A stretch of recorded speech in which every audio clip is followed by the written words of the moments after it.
A very common question that I get from many producers is when they sign with let's say, an exclusive music library, the question they have is, how long does this library have exclusive rights to my tracks? Can they just keep these tracks forever? If I don't get any placements through them within a couple of years, can I perhaps take those tracks back out of their catalog?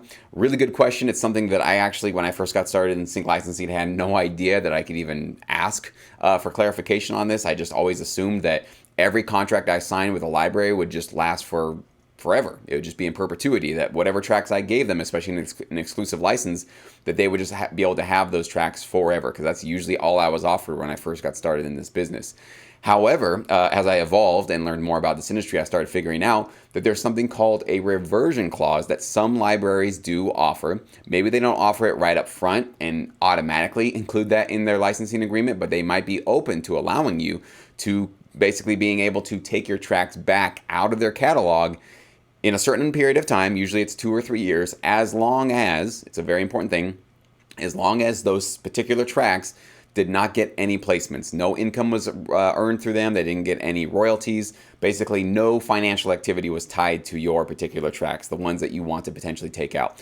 So it's called a reversion clause, and basically it'll state that usually 3 years is what you're going to see. It'll maybe just phrase it in 36 months as a time frame, that any particular tracks that you submit to this exclusive library that don't get any placements, don't get any sync fees, don't get any love basically at all, you are entitled to take them back out of their catalog and maybe shop them to another library, okay? You can't just automatically do it. Usually you're going to have to send them a notice. You might have to send them either a written letter or possibly just an email. Usually you're going to have to do probably like a 30-day notice, maybe 30 days before that 36-month time comes due. So basically 1 month before the 3-year period is about to be renewed. You need to send them a notice and let them know these are the tracks that I have not received any placements for. Obviously, you're going to have to do some of your own research by double checking your royalty statements, keeping good records of all that kind of stuff.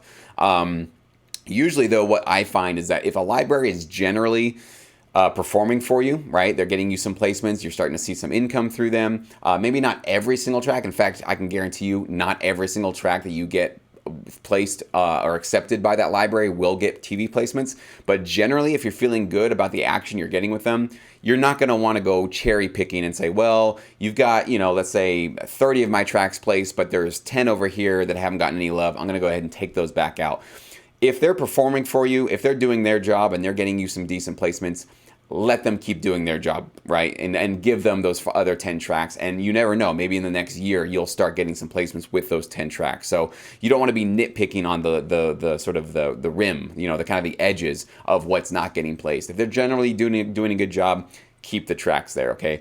If they're falling asleep on you, let's say you've submitted 40 tracks to them and only 4 tracks have gotten placements, that would be a situation where you probably want to think about taking those other tracks out of there, because the vast majority of the music that's sitting in their catalog has been collecting dust for 2 or 3 years, right? So that would be a time where you really do want to take those out and maybe go find a new library, a new partner, a new outlet to get your tracks distributed through, okay? So when you first get accepted by a library, like I said, sometimes right in the contract or even in the email exchanges, they'll let you know that they do offer this, as they call it, a reversion clause, meaning you can take your tracks back out as long as they don't get placed. But if they don't mention it at all, even in your phone call, your email interactions with them, and even when they send you the first draft of the agreement that they want you to sign, and there's basically no mention of it, or it's just basically saying in perpetuity, meaning that your tracks need to stay with their catalog forever, I would definitely make the effort to ask them to see if they can include a reversion clause, okay? Some of them, you'll be surprised, will be more than happy to do it. They just don't put it as their sort of automatic built-in part of their licensing agreement that they give to their writers. So it might be something that you have to just ask for, and they'll be more than happy to oblige and say, yeah, no problem, let's go ahead and throw that in there. Some of them will say, no, we actually need to make sure that your tracks stay with our catalog in perpetuity. We cannot offer you a reversion clause. So don't be surprised. Everything is negotiable. You can always ask for things. You're not being a jerk or annoying by just asking for clauses that would help benefit you. But just be prepared to get a no from some libraries who, in their business model, they cannot allow for that kind of an option. And some people ask, why 2 to 3 years? Why can't it just be 6 months or 1 year? Usually for the amount of time for tracks to get distributed through their catalog and some of their sub-publishers, because remember, many libraries have sub-publishers all over the world.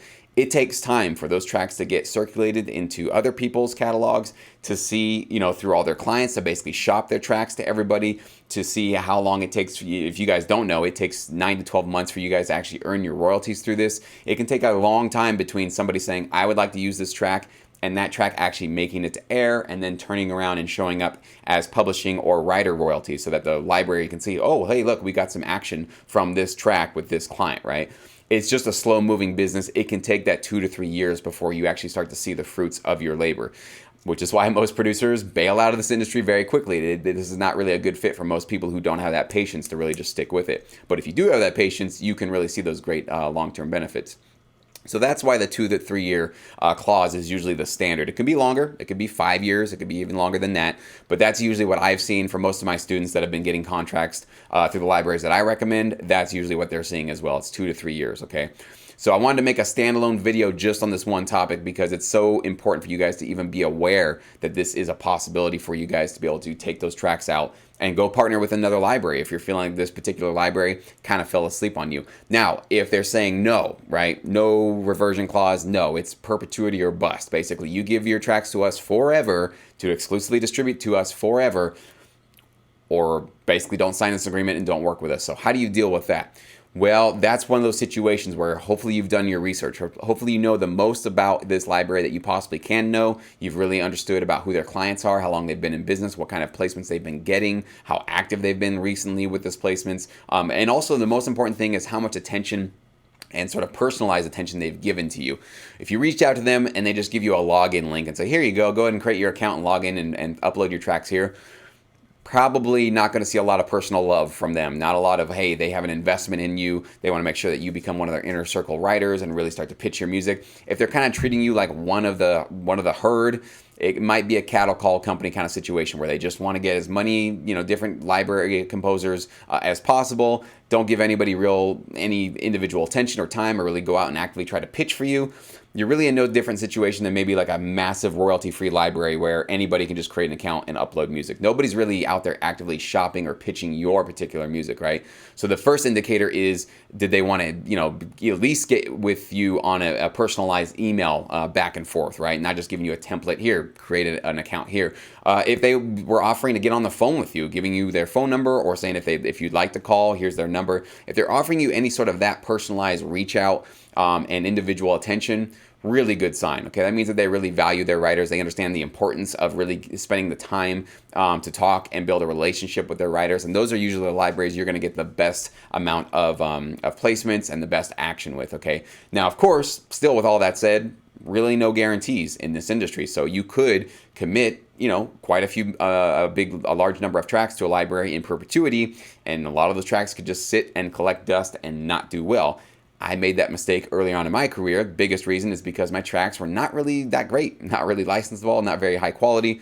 So unfortunately, I wasted a lot of time doing that. So I have lots of tracks out there from the first couple of years of my career. Most of them didn't do that well, though. Most of them still to this day have not gotten any placements. And that's just because I didn't know what I was doing. I had no training. I didn't have things like Sync Academy or online tutorials or anybody who had really done this before me to really give me those guidance and those just that pathway to make sure that, if you're going to be spending time making music, especially I had a day job, I didn't have a lot of free time.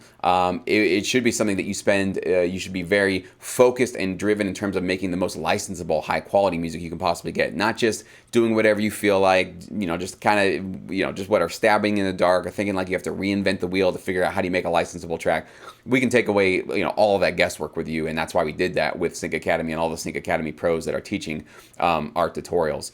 But that is the risk that you run, obviously, in the sync licensing business. But, spoiler alert, there's just risk in life. There's risk in all avenues. There's risk in the music industry. There's just risk in anything that you want to succeed at. But obviously stacking the odds in your favor by partnering with libraries that you've researched, are legitimate, have a track record of getting placements, right?